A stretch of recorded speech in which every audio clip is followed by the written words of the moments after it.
Hello friends, इस video में हम आज समझेंगे वर्ग समीकरण को हल करने की गुणनखंड विधि।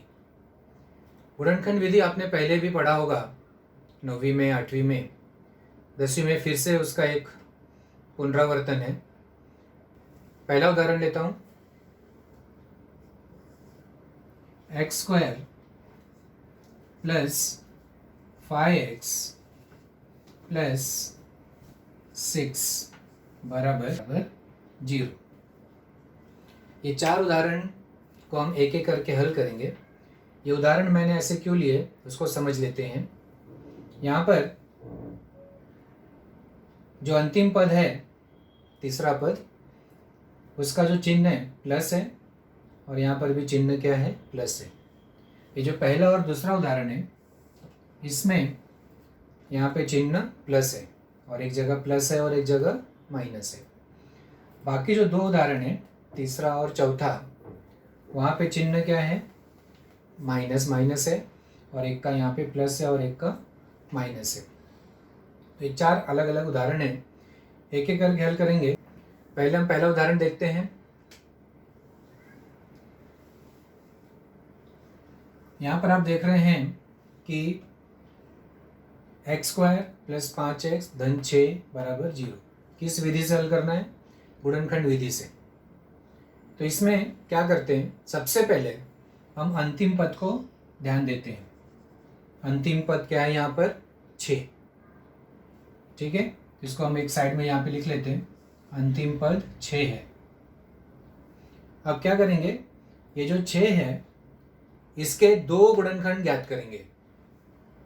कितने गुणनखंड ज्ञात करेंगे? 2। और वे दो गुणनखंड इस प्रकार ज्ञात करेंगे कि उनका योगफल मध्यम पद के बराबर आना चाहिए। योगफल, क्योंकि यहाँ पे चिन्ह क्या है, प्लस, इसलिए वो जो हम गुणनखंड ज्ञात करेंगे दोनों, उनको जोड़ने के बाद कितना आना चाहिए? 5। ये बात समझ में आई? तो पहले हम ये काम कर लेंगे। 6 है तो उसके ऐसे कौन से दो गुणनखंड हैं कि जिसका योगफल 5 आता है? 2 तिहाई 6 होता है, बराबर। 6 का अगर हम गुणनखंड ज्ञात करेंगे तो 2 तिहाई 6, 6 का गुणनखंड 2 गुणे 3, इस प्रकार लिख सकते हैं 6 को, बराबर। ये इसका गुणनखंड हो गया, यही गुणनखंड होगा इसका, 2 तिहाई 6। तो 2 और 3 को जोड़ेंगे तो कितना आएगा? 5। ठीक है, तो यहाँ पे हमें दो गुणनखंड प्राप्त हो गए। 6 के ऐसे दो गुणनखंड प्राप्त हो गए जिनका गुणा करने पर तो 6 आएगा ही, और जोड़ने पर कितना आएगा? 5। ठीक है, अब इसके बाद ये जो वर्ग समीकरण है उसको हम लिखेंगे इस प्रकार। x² प्लस ये जो मध्यम पद है, ये दो गुणनखंड के स्वरूप में इसको लिखेंगे। मध्यम पद का चिन्ह क्या है यहाँ पे? प्लस, और अंतिम पद का चिन्ह क्या है? प्लस। इसीलिए ये जो दो गुणनखंड हमने ज्ञात किया, ये दोनों का चिन्ह क्या आएगा? प्लस और प्लस। ठीक है, गुणनखंड ज्ञात करने के बाद हम उन दो गुणनखंडों का चिन्ह क्या होगा वो भी निश्चित करेंगे। कैसे निश्चित किया? 6 का गुणनखंड 2 और 3 मिला, 2 गुणे 3, जोड़ने पे 5 आता है। यहाँ पे चिन्ह क्या है? प्लस। तो जब यहाँ चिन्ह प्लस होता है, मतलब तीसरे पद का चिन्ह जब प्लस होगा, तो और मध्यम पद का जो भी चिन्ह होगा वो दोनों गुणनखंड का होगा, समान गुणनखंड, समान चिन्ह होगा। ठीक है, तो x² plus 2x plus 3x, तो हमने मध्यम पद को इसके स्वरूप में लिख दिया। क्योंकि दोनों का चिन्ह प्लस है इसलिए दोनों को हमने प्लस लिखा। Plus 2x plus 3x plus 6 को हम ऐसा लिखेंगे डायरेक्ट तो भी चलेगा, या फिर आपको समझने के लिए मैं इसे ऐसा लिखता हूँ, 2 गुणे 3 बराबर 0। 6 को मैंने ऐसा लिखा। ठीक है, अब यहाँ पे कितने पद हो गए? ये दो पद और ये 2 पद, कुल मिला के 4 पद। तो पहले 2 पद में से हम कॉमन लेंगे, जो दोनों में कॉमन होगा, सामान्य पद जो होगा उसको हम लेंगे बाहर, और यहाँ पे जो कॉमन होगा उसको भी हम बाहर लेंगे। इन दोनों में क्या कॉमन है? x और x। x यहाँ पर कॉमन है, फिर जो बचता है उसको हम क्या करते हैं? कोष्टक में लिखते हैं। x स्क्वायर है, उसमें से हमने x कॉमन लिया है, क्या बचेगा? x, ठीक है, प्लस यहाँ से तो x बाहर ले लिया है, तो यहाँ क्या बचा है? 2। ये हो गए, दोनों में से x बाहर आ गया और बचेगा क्या? x प्लस और यहाँ पे 2। इसके बाद इन दोनों में ये जो प्लस 3x है और 2 गुणे 3 है, इन दोनों में क्या कॉमन है? +3, +3 दोनों में कॉमन है, ठीक है। अब यहाँ क्या बचेगा? x प्लस 2, ठीक है, क्योंकि 3 यहाँ पर भी है, 3 यहाँ पर भी है, वो बाहर ले लिया, जो बचा है वो कोष्टक में लिख दिया, बराबर 0, ठीक है। उसके बाद अब यहाँ देख रहे हैं कि दोनों कोष्टक समान हो गया, x plus 2 and x plus 2, तो ये भी समान पद है, ठीक है। तो ये भी कॉमन ले सकते हैं हम लोग, ये पूरा एक पद और ये एक पूरा दूसरा पद। इन दोनों पदों में क्या समान है? x प्लस 2, x प्लस 2, तो उसको हम कॉमन ले लेंगे, x प्लस 2। ये आ गया पहला कोष्टक, और जो बचता है वो दूसरे कोष्टक में। यहाँ पे क्या बचा? x, और यहाँ पे क्या बचा है? +3 बराबर 0। तो हमें इस प्रकार से ये कोष्टक प्राप्त हो गया, x प्लस 2, x प्लस 3 बराबर 0, ठीक है। अब यहाँ पे एक कोष्टक गुणे दूसरा कोष्टक बराबर 0। इसका क्या मतलब हुआ कि ये 2 कोष्टक का गुणनफल कितना है? 0 है। तो इसका अर्थ ये होता है कि या तो ये कोष्टक 0 होगा या तो ये कोष्टक 0 होगा, बराबर। तो इसका मतलब इसको हम लोग ऐसे लिख सकते हैं, x प्लस 2 बराबर 0 या x प्लस 3 बराबर 0। x प्लस 2 बराबर 0 या x प्लस 3 बराबर 0। कई लोग पूछते हैं ये कैसे होता है? ये 2 कोष्टक अगर बराबर 0 है तो x प्लस 2 बराबर 0 और x प्लस 3 बराबर 0 कैसे होगा? ठीक है, तो मैं यहाँ पे आपको समझा देता हूँ कि इस प्रकार हम क्यों लिखते हैं। जैसे मान लीजिए अगर कोई 2 संख्या है, कोई भी 2 संख्या है जिसका गुणनफल 0 है, x गुणे y बराबर 0। इसका मतलब क्या हुआ कि x और y का गुणा करने पर हमें क्या प्राप्त हो रहा है? 0। ये कब संभव है? कब संभव है? जब x 0 होगा तब संभव होगा। जैसे x की जगह पे 0 रख दो, 0 रख दिया, x को 0 मान लिया, गुणे y, तब ये क्या हो जाएगा? 0। अगर x 0 होगा तो 0 होगा, अगर y 0 होगा, मान लो x 0 नहीं है, ठीक है, y 0 है, तो y की जगह पे अगर हम 0 रखेंगे तो भी ये क्या होगा? 0, ठीक है। तो 2 संख्याओं का गुणनफल 0 है, इसका मतलब दोनों में से कोई एक तो 0 होना चाहिए, ठीक है। तो यहाँ पे इसलिए हम इसको ऐसा लिखते हैं, या तो ये कोष्टक बराबर 0 होगा या तो ये कोष्टक बराबर 0 होगा। इसके बाद x प्लस 2 का पक्षांतर होगा तो उसका चिन्ह बदल जाएगा, +2 उधर जाएगा तो हो जाएगा -2, या यहाँ पर क्या आएगा? x बराबर +3 उधर जाएगा तो ये क्या हो जाएगा? -3। तो देखा, हमें यहाँ पर x का मान प्राप्त हो गया, x बराबर -2 या x बराबर -3। ये हो गया पहला उदाहरण। अब दूसरा उदाहरण देखेंगे हम लोग। दूसरा उदाहरण एक्स स्क्वायर माइनस 5x धन 6 बराबर 0। अब यहाँ पे क्या लिया गया है, चिन्ह प्लस है और यहाँ पे माइनस है, ये वाला चिन्ह बदल गया। अब इसको कैसे हल करेंगे, तो इसको भी हल करने की विधि वैसे ही है, सिर्फ चिन्ह लगाने की विधि जो है वो अलग होती है। ठीक है, तो अंतिम पद मैंने 6 यहाँ पे लिख लिया। 6 का ऐसे गुणनखंड ज्ञात करना है जिसका योगफल कितना आना चाहिए, 5। ठीक है, तो यहाँ पे हो जाएगा 2×3 6, 2 और 3 को जोड़ेंगे तो 5 आएगा। चिन्ह क्या लगेगा, पिछले उदाहरण में मैंने क्या बताया था कि अगर यहाँ पर प्लस है तो मध्यम पद का जो भी चिन्ह होगा वो दोनों गुणनखंड का होगा।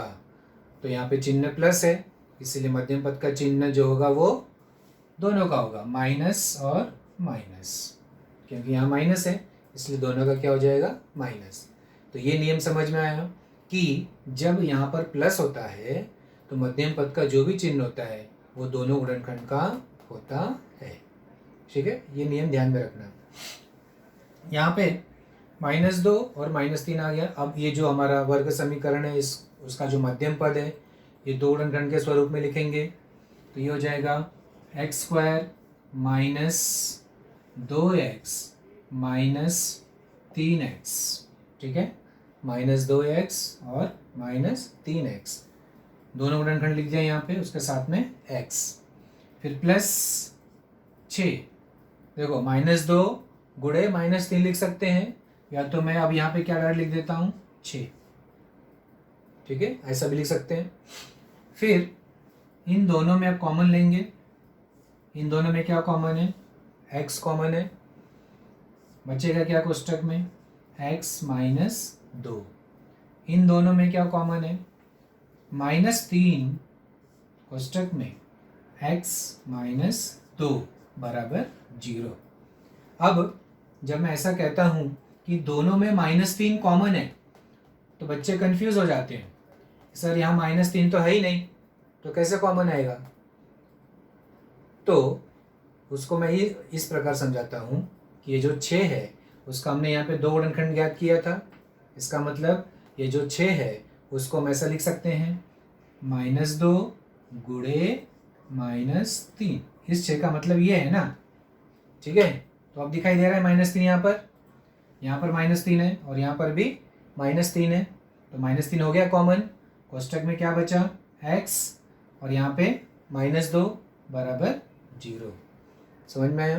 तो इस प्रकार से यहाँ पे -3 कॉमन है। अब देखिए ये कोष्टक और ये कोष्टक समान हो गया, तो उसको हम लोग अलग कर लेंगे, x -2, तो दूसरे कोष्टक में क्या होगा, x -3 बराबर 0। ओके, x -2 बराबर 0 या x -3 बराबर 0। ये दो कोष्टक का गुणा 0 है, इसका मतलब या तो ये कोष्टक बराबर 0 या तो ये कोष्टक बराबर 0। इसलिए हो गया ये भी x बराबर 2 या x बराबर 3, मिल गया x का मान। तो ये समीकरण भी हल हो गया। इस समीकरण के दो हल हैं, x बराबर 2 और x बराबर 3, क्योंकि वर्ग समीकरण है, वर्ग समीकरण के जो हल होते हैं वो दो होते हैं। ठीक है, तीसरा उदाहरण, x square plus 6x minus 27 बराबर 0। अब ये उदाहरण लिया, यहाँ पे मैं यहाँ पे क्या चेंज कर दिया मैंने, अंतिम पद का जो चिन्ह था वो अब माइनस लिया मैंने। ठीक है, और यहाँ पे क्या है, प्लस। तो इस प्रकार जब यहाँ पे चिन्ह माइनस हो जाता है तो कैसे हल करते हैं, तो हल करने की जो विधि है वो सेम ही है, सिर्फ चिन्ह किस प्रकार लगाना है वो नियम ध्यान रखना है। ठीक है, तो यहाँ पे 27 को मैंने यहाँ पे लिख लिया, जो अंतिम पद है वो बराबर, उसका गुणनखंड करेंगे। गुणनखंड इस प्रकार ज्ञात करेंगे कि दोनों का घटाना, घटाना क्यों, क्योंकि इसका चिन्ह क्या है, माइनस, इसलिए जो दो हम गुणनखंड ज्ञात करेंगे उनको घटाने पर मध्यम पद के बराबर आना चाहिए। ठीक है, तो 27 के ऐसे कौन से दो गुणनखंड है जिनको घटाने पर 6 आएगा और गुणा करने पर 27 आएगा? तो 27 3 के पहाड़े में जाता है, 3 9 27 होता है, ठीक है। तो 3 और 9 का गुणा करेंगे तो 27, और अगर घटाएंगे तो कितना आएगा? 6। अब ये गुणनखंड तो मिल गया, अब इनका चिन्ह क्या होना चाहिए? तो चिन्ह लगाने के लिए ये नियम ध्यान में रखना है कि जब यहाँ पर माइनस होता है तो मध्यम पद का जो चिन्ह होता है वो बड़े गुणनखंड का आता है, ठीक है। तो बड़ा गुणनखंड कौन सा है यहाँ पे? 9, इसका मतलब ये 6 है, उसका चिन्ह प्लस है, तो यहाँ पे प्लस आएगा और इसका चिन्ह क्या आएगा? माइनस। चिन्ह का प्रॉब्लम सॉल्व हो गया। क्या बोला मैंने कि जब तीसरे पद का चिन्ह माइनस होता है तो मध्यम पद का जो चिन्ह होगा वो बड़े गुणनखंड का आएगा। इसका चिन्ह प्लस है, इसीलिए बड़े गुणन का चिन्ह प्लस और छोटे गुणन का चिन्ह माइनस, तो +9 और -3। ओके, अब मध्यम पद को इनके स्वरूप में लिखेंगे। x² + 6x है तो उसको मैं इस प्रकार लिखूंगा, -3x + 9x, -3x + 9x, x के साथ में, ठीक है, -27 बराबर 0 हो गया। ऐसे लिख दिया, 4 पद हो गए। पहले दो गुणनखंड x² - 3x और दूसरे दो गुणनखंड कौन से हैं?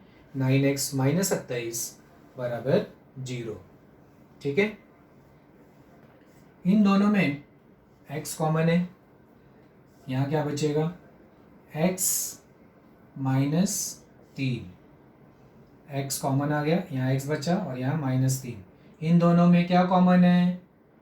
प्लस x है क्या कॉमन? नहीं। अंक होगा कॉमन, कौन सा अंक कॉमन है? 9। 27 में भी 9 है क्योंकि इसका गुणनखंड है ना 9, तो 9 कॉमन है। तो यहाँ क्या बचेगा? x - 3 बराबर 0। यहाँ लेने में कन्फ्यूज़न है क्या? कॉमन लेने में कन्फ्यूज़न है क्या यहाँ पे? नहीं। यहाँ पे दिखाई दे रहा है क्या कॉमन है? 27। अगर नहीं दिखाई देता है क्या करते हैं हम लोग? 27 को ऐसे लिखते हैं, -3 × 9 बराबर। तो यहाँ पर 9 है और यहाँ पर भी 9 है। यहाँ पे जब कॉमन दिखाई नहीं देता तो यहाँ देख लें कि गुणनखंड में क्या है, यहाँ पे 9 है, यहाँ पे भी 9 है, बराबर। इस प्रकार से गुणनखंड हम ले सकते हैं। इन दोनों कोष्ठक समान हो गया, x - 3 और x + 9 बराबर 0। तो इसका मतलब x - 3 बराबर 0 या x + 9 बराबर 0। x - x बराबर हो जाएगा 3 या x बराबर हो जाएगा -9। मिल गया यहाँ पे, ठीक है। चौथा उदाहरण, x² - 3x - 28 बराबर 0। अब यहाँ पर विधि तो वैसे ही है, सिर्फ चिन्ह कैसे लगाना है। अंतिम पद 28 मैंने यहाँ पे लिख लिया। इसके ऐसे दो गुणनखंड ज्ञात करेंगे जिसका गुणनफल कितना होना चाहिए? 28, गुणा करके 28 आना चाहिए और घटाने पे कितना आना चाहिए? 3, ठीक है। तो ऐसे कौन से गुणनखंड है? 2 3 4, 4 7 28 होता है, 4 7 28, 4 7 28 बराबर। तो 4 7 28 होता है और उनको घटाने पे कितना आता है? 3। चिन्ह कैसे लगेगा? इसका चिन्ह माइनस है तो ये चिन्ह क्या होगा? बड़े गुणनखंड का आएगा, माइनस और ये प्लस, ठीक है। जब यहाँ पर चिन्ह माइनस होता है तब मध्यम पद का जो चिन्ह होता है वो बड़े गुणनखंड के लिए होता है। तो यहाँ चिन्ह माइनस है इसलिए बड़े गुणनखंड का चिन्ह क्या होगा? माइनस और दूसरे का प्लस। चिन्ह हो गया, प्रॉब्लम सॉल्व हो गया। अब आगे हल करेंगे, जैसे हम हल करते हैं। x² - 3x को ये दो स्वरूप में लिखेंगे, +4x और -7x, -28 बराबर 0। x एक्स धन 4 माइनस 7 कॉमन है, माइनस इधर भी है माइनस इधर भी है कॉमन है, 7 इधर है 7 इधर भी है, तो -7 कॉमन हो गया, बचेगा क्या x प्लस 4 बराबर 0, क्योंकि जब माइनस कॉमन आ गया तो उसकी जगह पे प्लस, तो x धन 4 बराबर 0।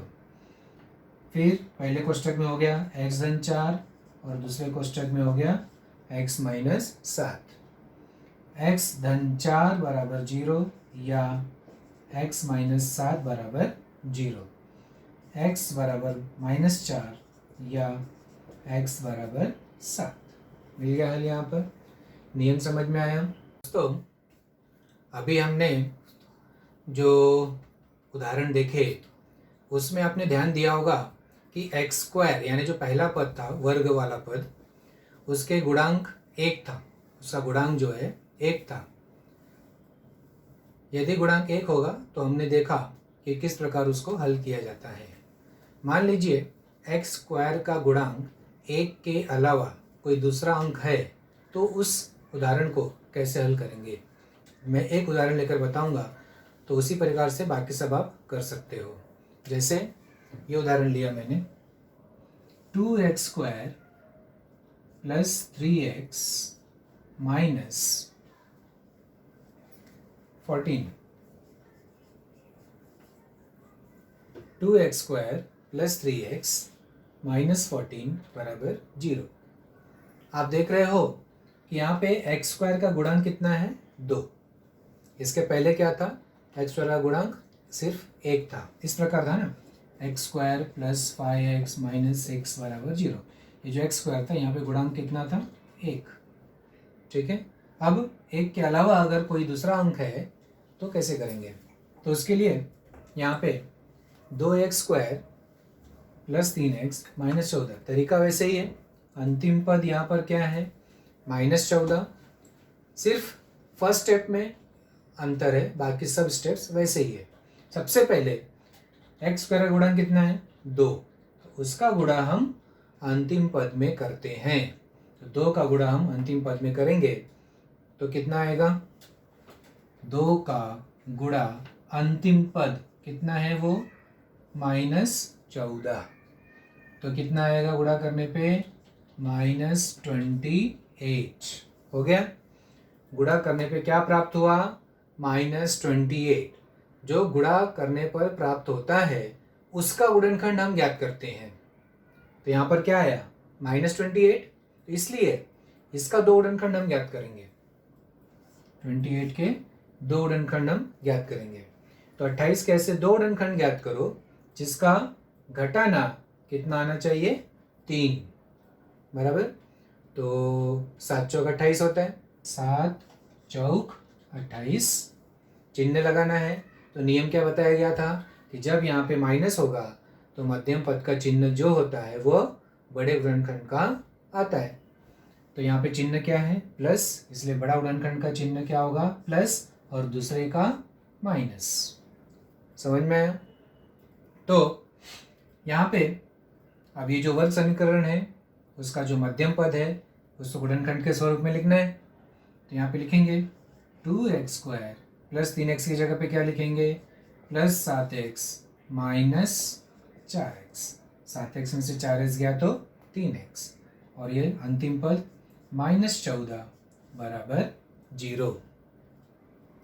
अब दोनों में क्या कॉमन है, 2 कॉमन है क्या नहीं, x इधर है x इधर है, तो x कॉमन लिया हमने, यहाँ क्या बचेगा 2x प्लस 7, ठीक है, सिर्फ x कॉमन है ना, यहाँ पे x को कॉमन ले लिया, बचा है 2x प्लस 7।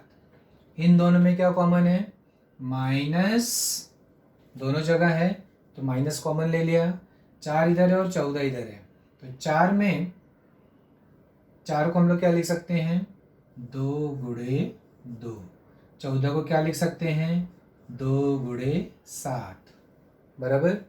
तो यहाँ पे भी 2 कॉमन है और यहाँ पे भी 2 कॉमन है, तो 2 कॉमन लिया, यहाँ पे क्या बचा फिर 2x, और यहाँ पे क्या बचा प्लस 7 बराबर 0। ठीक है, जो पहला कोष्टक आता है वही दूसरा कोष्टक आता है, बराबर 0। दोनों कोष्टक समान हो गया, इसका मतलब ये कॉमन हो गया, तो यहाँ पे 2x + 7 और दूसरे कोष्टक में x - 2 बराबर 0। तो 2x + 7 बराबर 0 या x - 2 बराबर 0। इसलिए 2x बराबर +7 उधर जाएगा, -7 या x बराबर 2, -2 उधर गया तो 2 हो गया, और यहाँ पे x बराबर -7/2। ठीक है, ये आ गया आंसर। x का मान यहाँ पे क्या आया, -7/2, और दूसरा क्या आया, x बराबर 2। तो ये हो गया इस वर्ग समीकरण के हल। धन्यवाद।